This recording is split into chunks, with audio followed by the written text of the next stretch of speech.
Yo, what's going on, everybody? Got another video for you guys today, and it's a pretty Redo that. What? You kind of scared me, and it probably showed. Really? I was not expecting you to yell like that. Okay, let's go. Yo, what's going on, everybody? Got another video for you guys today, and something really special, something that I think is very interesting. Today we're going to be reacting to one of the most studied artifacts in the entire world. We're going to be reacting to the Shroud of Turin. We got there's some news about it today. We're just going to be looking at it, reacting to it.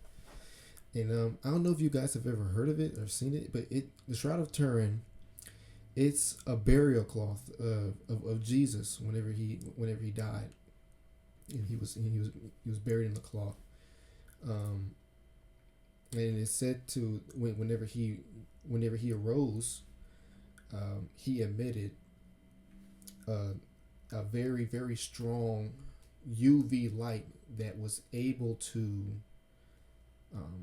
display his kind of image, his body outline on the shroud. And they've been doing tests and all this for years and years and years, and we got some new news. And all right, let's get into it.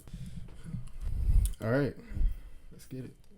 Jesus Christ. According to a new scientific investigation into the Shroud of Turin, the answer is shocking everyone. I'm Dr. Steve, your patron professor, and we're going to see the latest bombshell investigation into the authenticity of one of the most sacred yet controversial Christian artifacts in the world. So make sure to like, comment, and subscribe, and let's dive right in. The Shroud of Turin. It is a documentary a while back at my great grandma's house, and we kind of like, I guess it wasn't on the news. She watches some channel where she watches like the mass, because she's Catholic. Mm-hmm. And I think it was on there. But then and at the end, this man said that it was like disproven because of something, that it wasn't, I guess, reliable enough. But at the same time, I'm like, come on, it's right in front of you. But I'm sorry. No, go ahead. Let's see. It is, without question, the most sacred and controversial pieces of cloth on the planet. For some, it's a mere hoax. For others, it is nothing less than a testament to the transformative life, death, and resurrection of Christ. I heard about this a while ago when I kind of looked into this Shroud of Turin. I've been hearing about this carbon 14 or carbon kind of testing, and I was hearing that it's not as reliable as different studies could be. So I mean. Yeah, I think that's the test that they said that disproved it. But then they also say it's like only so much percentage. It's like not 100% accurate, pretty much. Yeah. Christ. But the conclusions from a recent scientific study are shocking even the most ardent skeptics. Scientists from the Institute of Crystallography of the National Research Council applied what's called a wide-angle X-ray technique to study 8 small samples of fabric from the shroud. The technique enables researchers to actually examine the garment at a microscopic level, enabling them to determine the time the shroud was actually manufactured. The results of the X-ray examination were astounding. Scientists have confirmed that the shroud was indeed manufactured approximately 2,000 years ago, during the same time period Christ lived, was crucified, and, as the shroud testifies, rose again. That's now, insane. this study... oh my gosh. I don't understand. If this is not proof enough that Christ is king, I don't know what is. I really don't know what is. This is probably one of the most strongest pieces of evidence we have today of Jesus, him even being alive, him in his resurrection. This has to be the strongest piece of evidence we have today. And even scientists are baffled at this. I mean, it's remarkable. I love it. Of course, contradicts the rather infamous 1988 study that used carbon dating to locate the origin of the shroud to the medieval period, over 1,000 years after the time of Christ. And that, in many respects, closed the case for many skeptics with regard to the authenticity of the shroud. But few realize that carbon dating was in many... Like, you have everything else, but this little bit, you're like, okay, just throw the whole thing. Like, no, that's... Come on. respects disproved by a Russian scientist a few years later. Like, they've yet to make a exact replica. An exact replica that could make the... They cannot make a replica of what happened. They can't. Yeah, if they were able to do it during the medieval times, why can't we do it in 2024? What do we have that they didn't have? Like... This, okay. And people try to say that, oh, it was an image, someone drew it, someone did. It's not. There's been scientists that has proved that there's no pigmentation on it, no drawings, no anything. This has, let me see if I can show y'all. The Shroud of Turin has a kind of like a 3D qualities to it that most just regular images don't have. What it looks like under a VP8 image analyzer. If y'all want to go look that up and see what that is, y'all can. But this is what it's brought up to look like when it's brought in the analyzer. I mean, it's insane.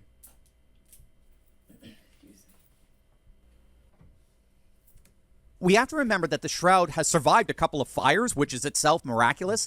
And this Russian scientist theorized that the intense heat caused isotopic discharges from the silver, wood, and other materials in the shroud's container so as to affect the molecules of the shroud. And so it wasn't the cloth that dated back to the medieval period, but rather the container in which the cloth was stored that dates back to such a period. And so a number of dating tests since 1988 have concluded that the shroud originated approximately right around the time of Christ in the 1st century AD. And this latest study, looking at the shroud at the microscopic level, appears to have conclusively confirmed precisely that date. Now, this microscopic study is actually but the latest in a whole string of studies that collectively do appear to authenticate the shroud. For example, another study from a few years back confirmed that the blood stains on the shroud were in fact human blood. And most fascinatingly, it was the blood of a torture victim. It was a study conducted by Italy's National Research Council and the University of Padua's Department of Industrial Engineering. That study concluded that the man wrapped in the Shroud of Turin suffered a strong, what they called polytrauma, or multiple traumatic injuries. The research was published in a peer-reviewed academic journal. It made quite the stir in the academy. And what's so interesting here is that the conclusions of this study corroborate earlier ones that did in fact conclude that the remnant stains in the shroud were in fact human blood. We have multiple studies that do confirm that. In fact, when I was in the academy, I had a student of mine who did her research thesis on the topic of the Shroud of Turin, and she pointed out in her research that previous studies determined that the blood on the shroud is in fact real. It's human male blood of the type AB. It's a rare blood type, present in only about 3% of the world's population. And these studies found a high concentration of the pigment bilirubin, which is consistent of someone dying under great trauma or stress. And what this latest study found, this one from a few years back, was that the blood of the victim exemplifies a high degree not merely of trauma, but of multiple traumatic injuries. Dang, look how real that looks. That's insane. Such as to the head, torso, wrists, legs, feet. The blood in this current study found nanoparticles of a very particular structure, size, and distribution, which are not typical for the blood of a healthy person, but rather contain levels of creatinine and ferritin found in patients who endured multiple violent traumas, such as in the case with torture. So now we have a study at the micro level that's confirmed the shroud was manufactured during the time of Christ, 2,000 years ago. And we have multiple studies confirming that the blood splotches on the garment were indeed human and that they exemplified an extremely violent death. But there's something even more astonishing here when it comes to the shroud, something that's going to absolutely blow your mind. Gang, as you all know, I'm very passionate about the fact that we can't rescue our nation if we don't first take care of ourselves. And health actually starts with our livers. Now, if you think about it, we throw everything at our livers. Cholesterol, alcohol, toxins, Tylenol, statins, cigarettes, you name it. That's why so many of us have a sluggish, fatty liver that makes us gain. Oviedo, Spain. This cathedral houses a relic known as the Sudarium Christi. the face cloth of Christ. John chapter 20, verse 7 mentions a faith cloth, a sudarium, that was originally wrapped around the head of Christ, but was found neatly folded in a place of its own in Christ's empty tomb. The sudarium Christi is a linen cloth that doesn't have an image on it, but it does have blood stains that appear around where the eyes of the victim would have been. And astonishingly, scientists have confirmed that the blood splotches on the sudarium match the same blood chemistry found on the Shroud of Turin in Italy. In other words, the blood on the shroud and the blood on the sudarium, or face cloth, came from the same victim. But again, the evidence gets even more astonishing. The Shroud of Turin has also been found to have pollen particles that are specific to the area of Jerusalem, and amazingly found only at the beginning of springtime, say in late March, which would have been the time of the Passover when Christ was crucified. It's no wonder that my student concluded that with the dating of the cloth to the 1st century, its proximity to Jerusalem via the pollen particle testing, and the human blood revealing a figure who suffered trauma like that suffered by Jesus of Nazareth in his crucifixion, she concluded that the image of the Shroud of Turin is in fact the face of Jesus Christ. So the Shroud of Turin continues to be one of the most mysterious, perplexing, and indeed fascinating enigmas of our time. And I've got to admit that I'm more and more impressed with the evidence of its authenticity as another historical you can't argue this no more. You can't. Scientists can't even come up with a forgery for this, even if they wanted to. Even if they wanted to, they can't replicate this. This is, I don't know. All the data it points to. It just points to Christ. It points to Him. And I mean, this is great news. This is another piece of evidence for us. I mean, even though if let's say even if it wasn't real, Christ is still alive. Christ still died. Christ still resurrected. This doesn't disprove. This will not disprove our Lord. But now that we find out that it really has an incredibly strong indication that it really was a burial cloth of Him, it makes me think, like, what other evidence do you need to come to Christ? What other evidence do you need? Yeah, amazing.